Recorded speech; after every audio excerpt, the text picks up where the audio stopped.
Nothing happened until recently that the Peace Council came in. And the Peace Council came in also through the back door. He didn't do it properly. So Esiedin Kwacha was right? 100%.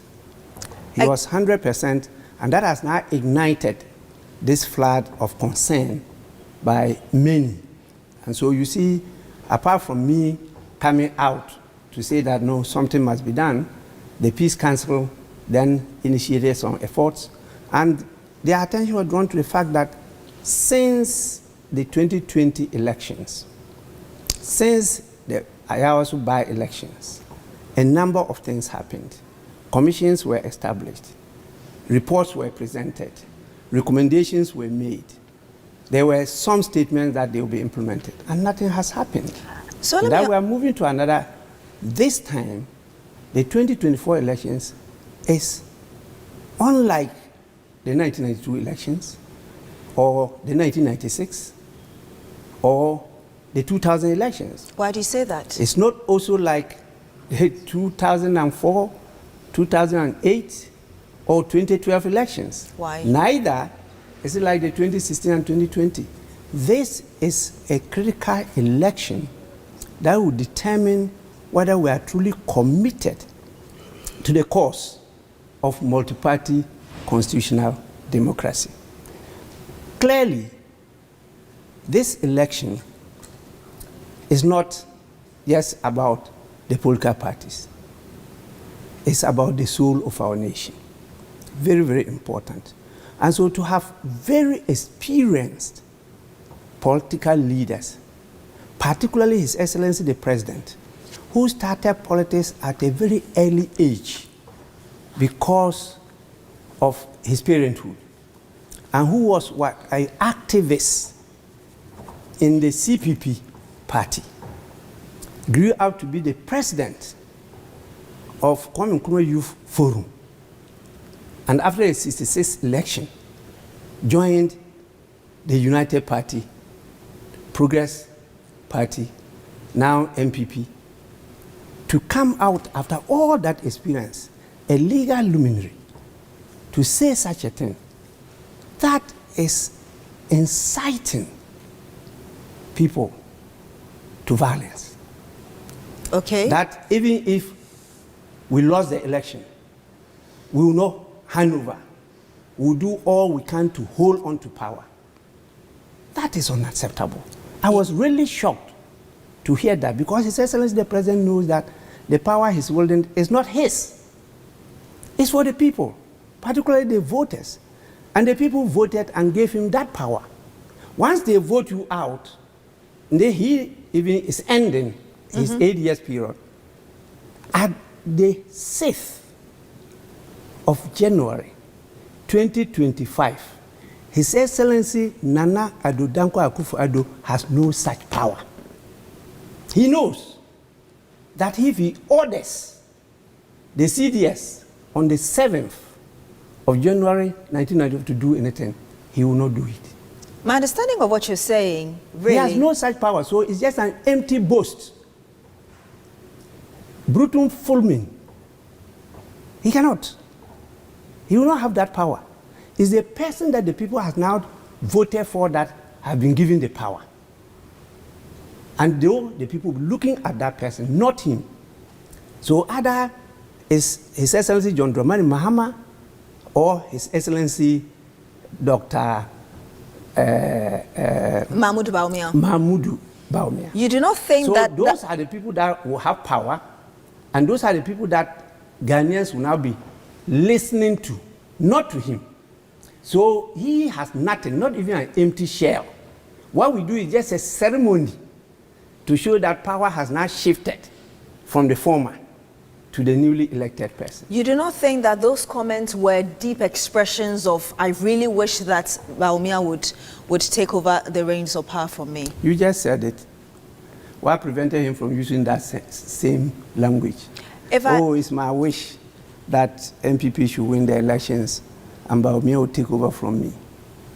But if you go and say categorically, I will not hand over power, as if the power is still in your hands, But by that time, it's not in his hands. You just gave his history there, where he started from before he even became president. Yeah. Would you say that that comment was irresponsible, and he's repeated it? Well, His Excellency knows better. You know, in mature democracies, they will take actions more than what we will do.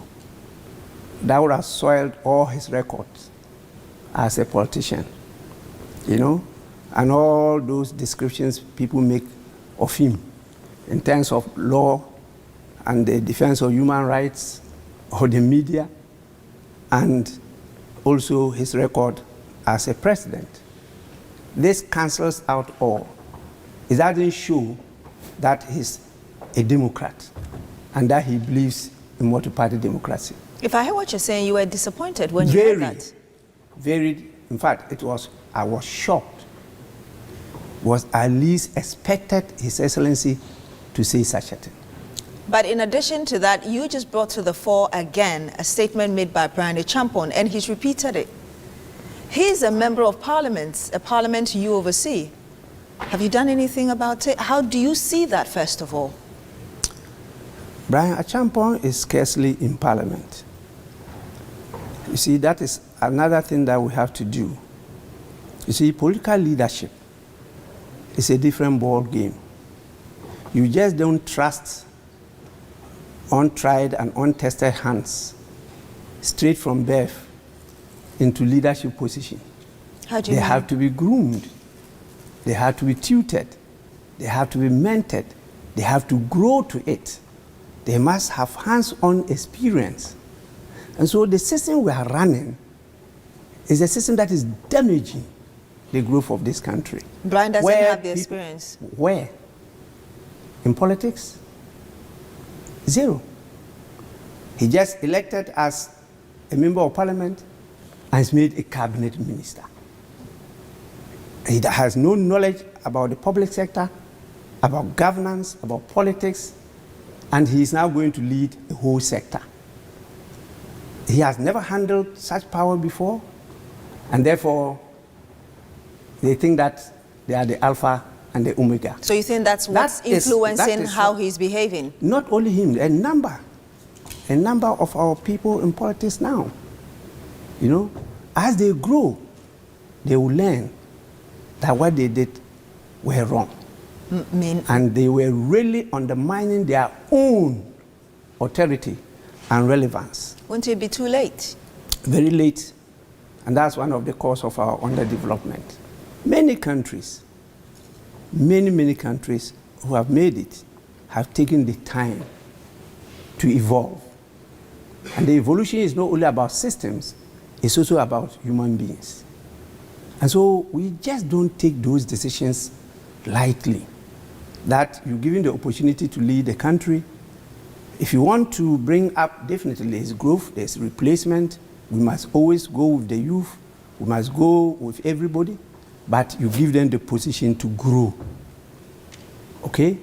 Once you keep on just cutting corners and doing what is happening now, we can never develop as a nation. We can never develop as a nation, you say. We're talking about inflammatory comment and languages, or language ahead of this year's general election. And I know that you also heard the bit said by the former president, John Mahama, who is leading the opposition NDC, when he said, and he said it a number of times as well, that we will make sure that this election is not stolen, and this time we are not going to court. How did you understand this comment? The first part deals with vigilance and ensuring that the right thing is done. That this time around, what happened in 2020, where brute force was used at some stations to take away the decision of the people, we will not allow that to happen again. Which meant that there's a loss of trust in the process and in the Electoral Commission. And so if the Electoral Commission is not going to take up the mantle together with the other stakeholders, particularly the security agencies, led by the Ghana Police Service. And note, it is not Ghana Police Force. It is Ghana Police Service. And they are to deal with the maintenance of law and order. And you don't just maintain law and order by force. No, that is not it. But unfortunately, that is where we are. And they are the key institution to maintain law and order. The military has no business when we are doing elections to be present until law and order breaks down and they are called in. So you want them to stay off? Completely. I have stated it a number of times that we would not want to see our military moving around. They have to be at positions that they could be called to intervene when the need arises. But already you know that the military have been deployed. I mean, officials have been deployed to border towns to enforce even this ban on exportation of the country's grains because of the drought in 7 regions of the country. That is catastrophic and a complete exaggeration of the situation, just to create a platform to go in for a facility. And who knows how that facility will be applied. That is my honest view. What do you mean by facility? A credit facility in terms of money or in terms of food items. Is that kind of thing? The NDC thinks it's an attempt to intimidate voters around that place. You see, people really don't understand the situation we are in. The Ghanaian voter can no longer be intimidated. We saw what happened in Kenya. We saw what happened in Nigeria. Ghana is not immune to it. I was a young man in Legon during the regime of President General Ake Achampong. And that was the time they brought in the MOWACs to support the police. They were blue in color. We faced the MOWACs with our bodies, not even with sticks, empty hands. Some of us were killed, but we fought and managed to turn this country to democratic Ghana. The people are not afraid of the military. How many are they in this country? How many are the people? How many bullets do they have? How many were they killed? How many of them will survive? We've seen it before from country to country. So if there's any intention of using the military to threaten and intimidate the voter, they better think twice.